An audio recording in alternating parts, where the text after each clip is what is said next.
Well, we've been on a journey of learning from the relational teachings of Jesus, and one thing we can all use more of is friends. So, what makes a friendship flourish, especially in those times that we disagree with each other?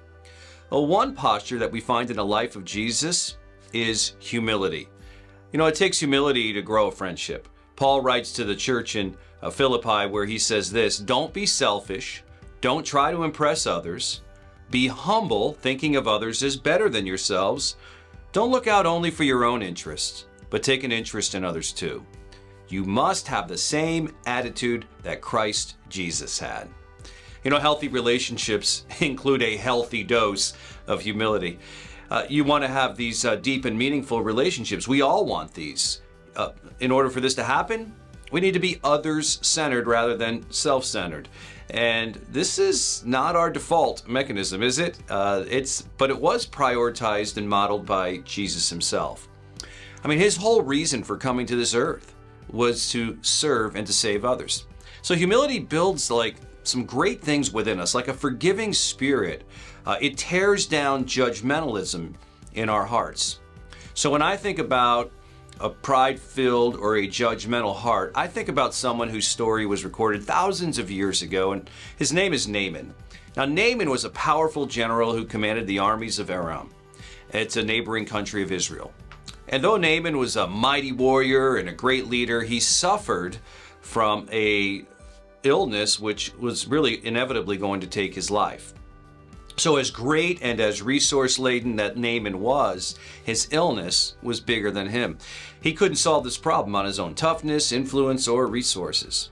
But his story changes through the influence of humble people, beginning with a humble servant girl in his household.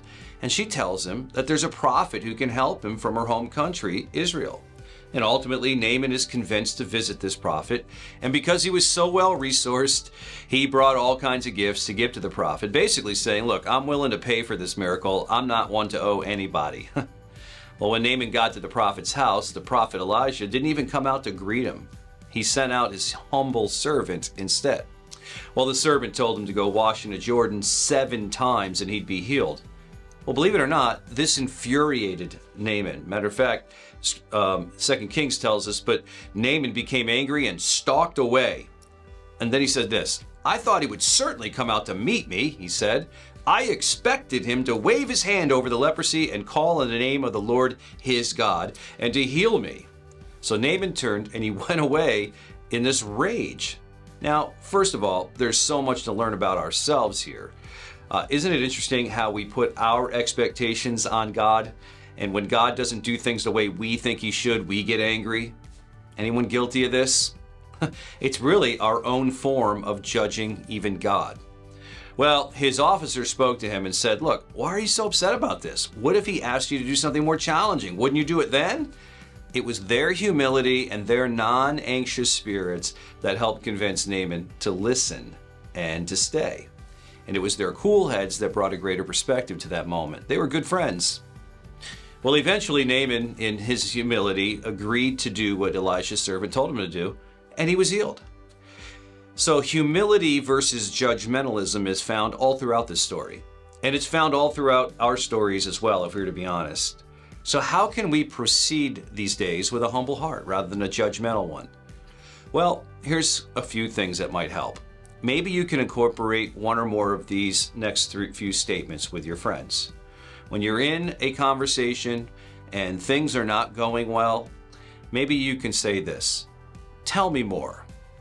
When someone tells you something about their side of things, rather than assume the worst, pause, ask for more information, listen to learn, because listening to learn deepens relationships. Number 2, you can ask this: "What do you think? What are your thoughts?" When you ask someone's opinion, you're giving them value, and when you don't, you're kind of dismissing them and devaluing them. So it makes the conversation better. It draws people closer. You get into some deeper conversation, and who knows, you might even learn something new. It saved Naaman's life. And then finally, how about this statement? "I could be wrong." Now, some of us have never said that in our lives, but I want to encourage you to give it a try.